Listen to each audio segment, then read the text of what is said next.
In celebration of Chuseok for the liberation of heaven and earth, a chambe ceremony was held at the Bonhyangwon, True Fathers Wonjeon, with True family members, elder blessed families, and Cheon leaders in attendance.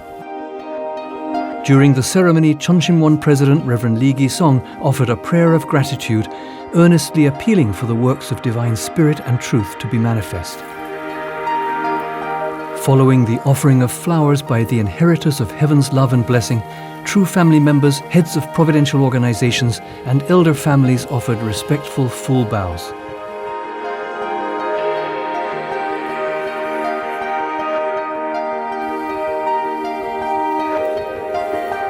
Held under the theme, A New Beginning for Harmony and Peace, the chambe ceremony was a precious occasion for participants to honor True Father's life and legacy and to fondly express their love to him.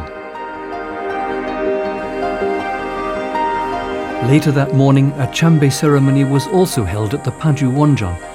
The True family and members paid their respects at the Wonjeons of True family members, including Hungjinim, Hyojinim, Hyejinim, and those of others who had given their all for God's providence. At Hungjinim's Wonjeon, his family offered flowers, and World Mission Headquarters Director General Do Sung-yeon prayed for the advent of the era of Cheon, when Heavenly Parents' will be realized on earth. At Hyojinim's Wonjeon, after his sons, the inheritors of heaven's love and blessing, offered flowers, Heavenly Korea Family Federation President Dr. Song Yong-chun prayed that through unchanging faith and practice, heaven's righteousness would be established and the fruits of victory offered to heaven. It was an occasion to honor the lives of ascended True family members and pioneers who devoted themselves to advancing heaven's providence in earlier years. Since September 25th, Korean church members have been gathering to offer peace prayers for religious freedom in front of the Seoul Detention Center.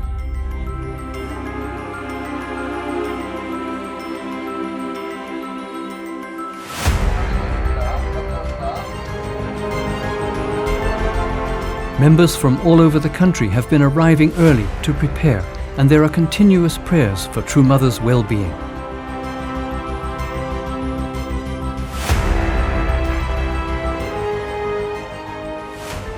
정성을 모으는 또 기도의 그 힘을 모으는 그 이유는 딱 한 가지입니다. 오로지 우리 홀리마다한 참 어머님의 안위를 위하고 또한 참 어머님의 말씀 따라 사랑하고 용서하고 또 하나 되어 나아가고자 하는 그 말씀을 온전히 따라 나아가기 위해서 저희들 그 기도의 내용을 중심 삼고 저희들 간절히 기도드리면서 정성 드리고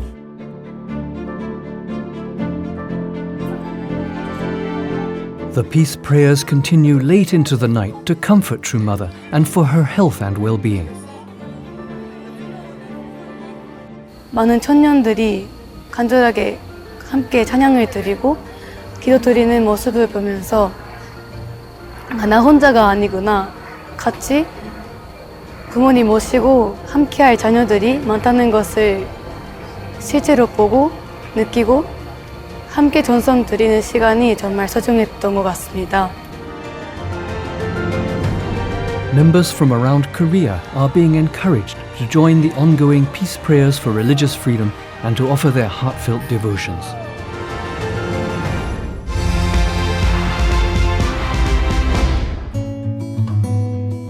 The Universal Peace Federation in Benin, West Africa, held a commemorative event celebrating the UN International Day of Peace and the 20th anniversary of the founding of UPF.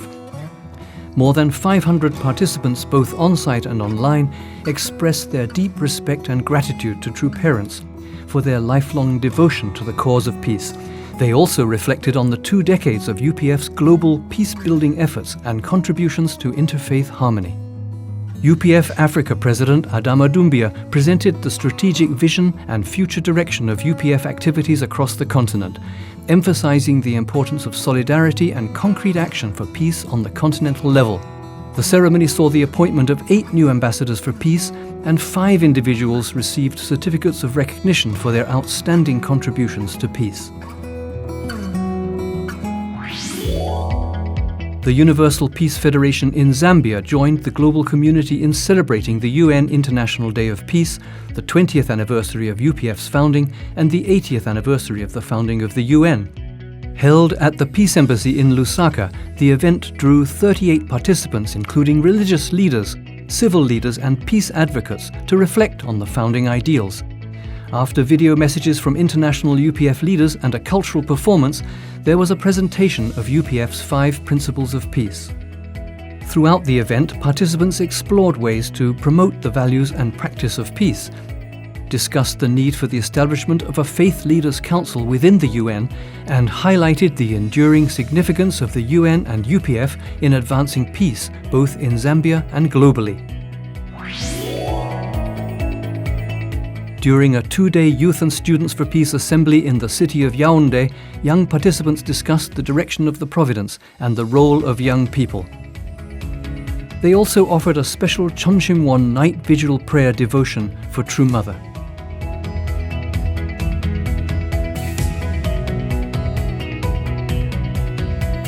Next morning, the young people conducted Heavenly Green Movement activities, cleaning around a public high school, thus creating a purer environment for the students. At the concluding National Youth Worship Service, led by the National YSD President, the young people pledged to work with greater devotion for the development of the Providence.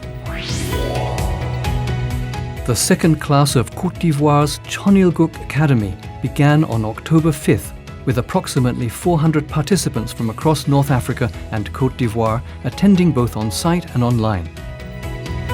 Young people attending from Burkina Faso, Mali, and Côte d'Ivoire recited the Pure Water Pledge, promising to practice purity and absolute faith, and to become young leaders who will realize the ideal of Cheon.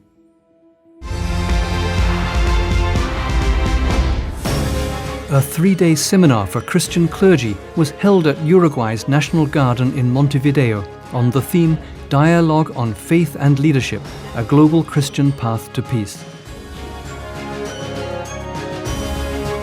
Organized by the Family Federation with the support of UPF, the Youth Federation, and other organizations, the event aimed to strengthen cooperation among Christian clergy, promote harmony between denominations, and build solidarity within faith communities centered on peace. The seminar brought together pastors from Uruguay, Argentina, Paraguay, and Chile to mark the launch of the South American chapter of the World Christian Leadership Conference, and included lectures, discussions, and spiritual reflection sessions designed to foster spiritual leadership, focusing on reconciliation, family, and universal values. A key feature of the seminar was a family-centered initiative aimed at addressing challenges encountered in marriage, family, and society. The seminar included a proposal to hold marriage blessings in each church with new marriage vows, with a view to reviving families and lives of faith. Pastors reported that they had gained new insight into the Bible and recognized the importance of interdenominational solidarity and exchange to build stronger communities.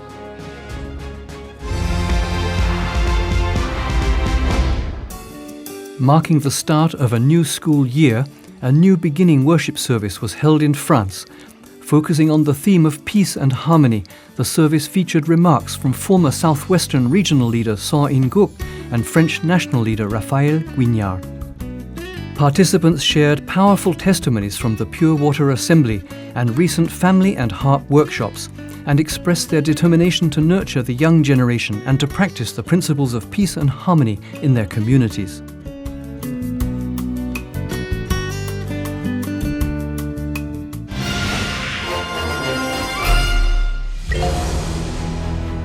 An event commemorating the UN International Day of Peace, hosted by UPF Peru, was held in the auditorium of the Piura provincial government. Peace ambassadors from the region who gathered for the event pledged to be agents of change by playing active roles in their communities, promoting the values of justice, respect, and peaceful coexistence.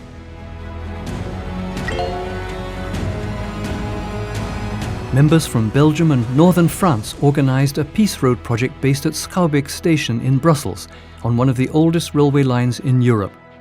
Participants in this annual event were called to reflect on True Father's often used symbolism of a railway locomotive that represents leadership and personal effort, pulling wagons that represent the world. A High School Association for the Research of Principles workshop was held in the Netherlands, attended by second and third generation children aged 12 to 16. The workshop included lectures and testimonies from second generation instructors and a wide variety of sports and games. This provided the opportunity for participants to build strong relationships and to jointly experience the value of community.